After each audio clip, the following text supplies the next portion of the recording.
Hello golfers, this is my third post on pressure mapping. Why so many posts on pressure traces? Because there is a lot that one can either directly read from pressure mats or infer from them.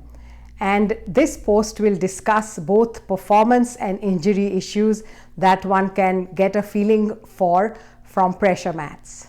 This is how I would decide, based on visual inspection, whether the pressure reading was indicative of center of mass movement or of involuntary balance related repositioning of the body. First, I would look to see whether there was trunk or thigh movement, as those parts of the body have more mass and thus move the position of the whole body's center of mass more.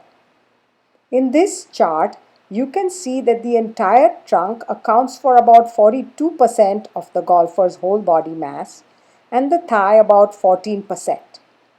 So, a movement of these large body parts which produced more pressure through the relevant foot indicate a greater center of mass shift.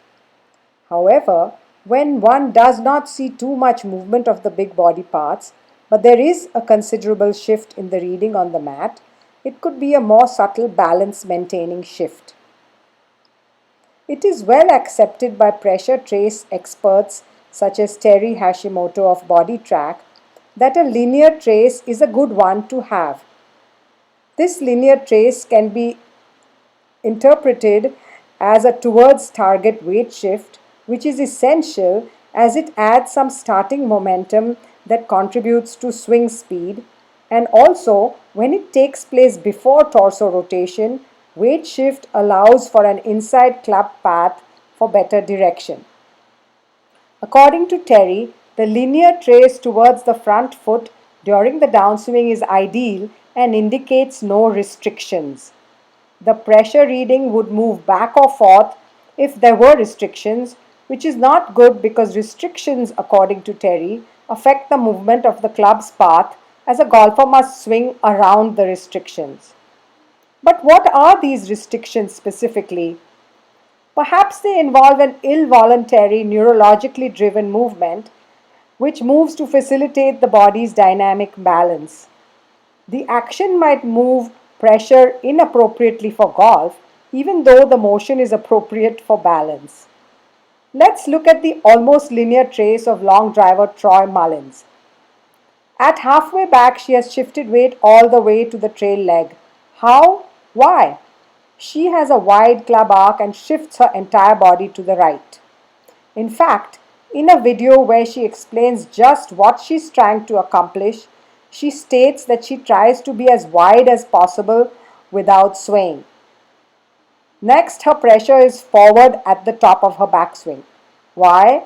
Because good golfers begin to move their mass towards target even before the club's backswing motion ends. You can see her lead side lower body rotated closer to target. Then she makes her first downswing movement, which involves her entire body, both upper and lower torso, shifting simultaneously towards target. And hence the back up that can be seen as the center of pressure dot moving back towards the trail side a bit, and that Terry refers to as a restriction.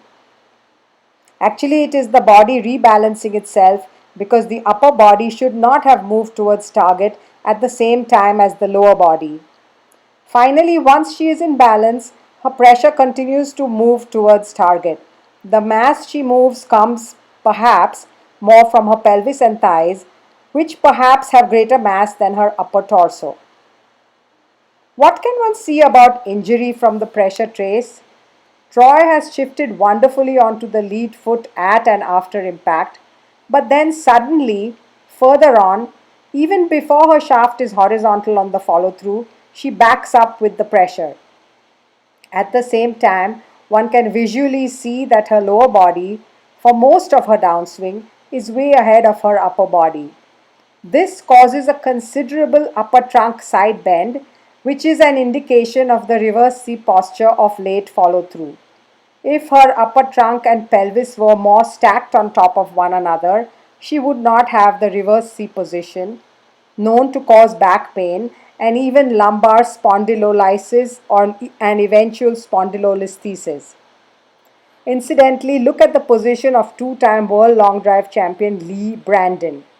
She has worked for many years with the famous Dr. Stuart McGill as they research the causes of back pain in golfers.